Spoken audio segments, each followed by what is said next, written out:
और माननीय मुख्यमंत्री जी को धन्यवाद दिया जाता है कि एक ऐतिहासिक दिन जो 2 अक्टूबर का रहा,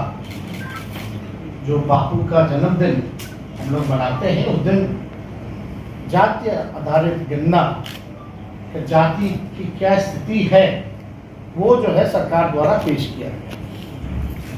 और जब विधानसभा का सत्र पिछला चल रहा था तो पूरा रिपोर्ट जो है आप लोगों के समक्ष जो है रखा, तो उसमें शैक्षणिक भी है, आर्थिक स्थिति भी है, सामाजिक स्थिति भी है। और बिहार एक पहला राज्य बनकर के आया जिसका खुद का साइंटिफिक डेटा जो है किसी राज्य के पास नहीं है, बल्कि बिहार एक ऐसा राज्य है जिसके पास खुद की आबादी की पूरी जानकारी है। और आज के दिनों में साइंटिफिक डेटा होना बहुत ज़रूरी है ताकि हम चिन्हित कर पाए, पहचान कर पाए कि कौन लोग हैं जो अंतिम पैदान पर खड़ा परिवार है, कौन समाज है। तो ये डेटा आप लोगों के सामने आ ही गया था, जिसमें कि लगभग जो है आप देखिएगा इसमें स्थिति जो है सारी स्पष्ट कर दी गई है, तो अब आंकड़ों में ज़्यादा जाना नहीं चाहिए। लेकिन जब पेश किया गया तो हम लोगों का सरकार की यही सोच थी कि what will be the next, अगला हम क्या करें। तो हम तो शुरू से कहते रहे हैं कि ये जो महागठबंधन की सरकार नीतीश जी के नेतृत्व में बनी, ये गरीबों की सरकार है और सामाजिक न्याय के साथ साथ आर्थिक न्याय देने वाली सरकार है। और देश में अगर सबसे बड़ा दुश्मन अगर कोई है तो बेरोजगारी और गरीबी है। और हर एक सरकार की कोशिश होनी चाहिए कि बेरोजगारी और गरीबी से हम लोग लड़ें।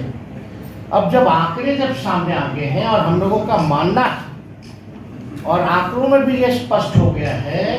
कि हर जाति में जो है गरीबी, चाहे ओबीसी हो, ईबीसी हो, एससी हो, एसटी हो या आपके स्वर्ण जाति के लोग हैं, उसमें भी जो है गरीबी पाई गई। अब हम लोगों ने तय यही किया और इसमें सर्वसम्मति से सब लोग ने भी, माननीय मुख्यमंत्री जी ने जब प्रस्ताव रखा हाउस में तो सब लोग तैयार हो गए कि बढ़ाना चाहिए, बढ़ाना चाहिए, बढ़ाना चाहिए। तो सब लोग बोले कि बढ़ाइए तो 90 कर दीजिए, 100 कर दीजिए, ये बात आई थी हाउस में। तो माननीय मुख्यमंत्री जी ने यही निर्णय लिया कि भाई जो आरक्षण जो है उसको जो है बढ़ाया जाएगा, जिस हिसाब का हमको रिपोर्ट आया। उसमें एससी एसटी का भी बढ़ाया गया, उसमें पिछड़ों का भी बढ़ाया गया, ईबीसी का भी बढ़ाया गया। और क्योंकि ईडब्ल्यूएस पहले से ही सामान्य वर्ग के लिए 10% जो तय था वो तो हो ही गया, तो 50% से लगभग 65% जो है कर दिया गया, प्लस जो 10% जो तो 75% हम लोग जो है लगभग पहुंच गए। अब हम लोगों को क्या करना है, कल्याणकारी योजनाएं हम लोग लाए। अब हम लोगों को पता है कि कौन भूमिहीन है, जमीन नहीं जिसके पास, तो उनके सहायता के लिए माननीय मुख्यमंत्री जी ने ये भी पेशकश की कि उनको भूमि खरीदने के लिए हम लोग जो है 1 लाख रुपए की सहायता जो है करेंगे। 60,000 से 1 लाख तक पहुँचा। अब जिसका झोपड़ी है, घर नहीं बन रहा, उसको भी 1,20,000 हम लोग जो है देंगे। दूसरी ये बात, तीसरी ये थी कि भाई अब जिनके परिवार जो 94 लाख जो गरीब परिवार है, जिसके पास रोजगार नहीं, नौकरी नहीं, उनको नौकरी के लिए विशेष सहायता के लिए 2 लाख रुपए की सहयोग हम लोग करें। तो 2 बातें आ गई। हम लोग ये चाहते हैं कि जब सर्वसम्मति से, जब किसी ने विरोध नहीं किया और सबको इच्छा है कि आरक्षण की सीमा बढ़ाई जाए, तो कैबिनेट पे ये निर्णय लिया कर माननीय मुख्यमंत्री जी की अध्यक्षता में कि भाई कोई पेच ना फंसे, जिस हिसाब से जब हम लोग जातीय आधार गणना करा रहे थे कई पेच आए सामने, इतने आसानी से नहीं हुआ, काफी दिन विलंब रहा, लोगों को लाभ पहुंचाने में हम लोगों को दिक्कत हुआ, रिपोर्ट पेश करने में दिक्कत हुआ। तो ये जब आरक्षण की सीमा अगर हम लोग बढ़ा रहे हैं तो कोई पेज जो है किसी भी प्रकार का फंसना नहीं चाहिए। और माननीय वित्त मंत्री जी ने उदाहरण भी बताया, कई ऐसे मामले हैं जिनको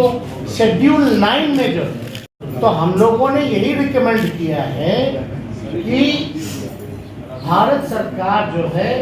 जो आरक्षण की सीमाएं हम लोगों ने बढ़ाई है, उसको शेड्यूल 9 में जो है रखा जाए। और इससे पहले भी एक राज्य जो है तमिलनाडु, उनका भी जो है पहले से 69% था, उसको भी शेड्यूल 9 में रखा गया है। तो हम लोग तो यही अब इंतजार में है कि अविलंब भारत सरकार ना सोचे ना समझे, क्योंकि आपके दल के सभी लोगों ने यहाँ सहमति जताई है और आपके दल के लोगों का तो कहना है कि और भी बढ़ा दे सरकार, तो उसमें भी साथ देंगे। तो कम से कम बिना सोचे और विलंब जो है इसको शेड्यूल 9 में रखा जाए। और दूसरी बात, जहां 2.5 लाख करोड़, जैसे वित्त मंत्री जी ने हम लोगों ने बताया, भूमिहीन को भूमि देना, गरीबों का घर बनवाना, लोगों के रोजगार में मदद करना, तो लगभग 2.5 लाख करोड़ का जो अतिरिक्त हम लोगों पर भार है वो किया जाए। हालांकि मुख्यमंत्री जी ने स्पष्ट ये विधानसभा में कर दिया कि 5 साल तो लगेगा, लेकिन अगर भारत सरकार अगर विशेष मदद कर दे, विशेष राज्य का दर्जा दे दे, तो ये काम जो है 2 साल 2.5 साल में हम लोग जो है कर लेंगे, ताकि बिहार जो है गरीबी से मुक्त हो सके और अपने बिहार के लोगों के पास रोजगार हो, अपना मकान हो, अपना जमीन हो, ये हो सके। और इसमें तो हम लोग सबको साथ लेकर के चल, हम लोगों ने किसी के साथ भेदभाव नहीं किया है, चाहे अपर कास्ट के हो, बैकवर्ड हो, एबीसी हो, schedule caste, schedule tribe, minority के लोग, सब लोगों को साथ हम लोग लेकर के चल रहे हैं। और हम लोगों को सब लोगों के लिए काम करते हैं, जो बैकबेंचर ऑफ द सोसाइटी, जो गरीब परिवार है, उनको मुख्य धारा में हम लोगों को लाने का यही लक्ष्य है। तो इसलिए कल एक ऐतिहासिक हम लोगों ने निर्णय लिया कि भारत सरकार को हम लोगों ने रिकमेंड किया है कि भाई 2 चीज़ों का, एक तो शेड्यूल 9 में आरक्षण जो बढ़ाया गया उसको डाल दीजिए, और दूसरा बिहार को तो कई बार वादा भी किया गया, हमको जहाँ तक याद है कि प्रधानमंत्री जी ने भी चुनाव के दौरान, उससे पहले भी कई बार कहा है कि बिहार को जो है विशेष राज्य का दर्जा वो दिलाएंगे। तो हम लोगों की यही अपेक्षा है, उम्मीद है कि प्रधानमंत्री जी और भारत सरकार जो है अब विलंब जो है इस चीज को शेड्यूल 9 में डालेगी और विशेष राज्य के दर्जा वो देंगे नहीं देंगे, वो अपने कम से कम ओपिनियन जो है, अपनी राय को लोगों के सामने रखना चाहिए। नहीं होगा तो बिहार सरकार जो कर रही है अपने बलबूते, अपने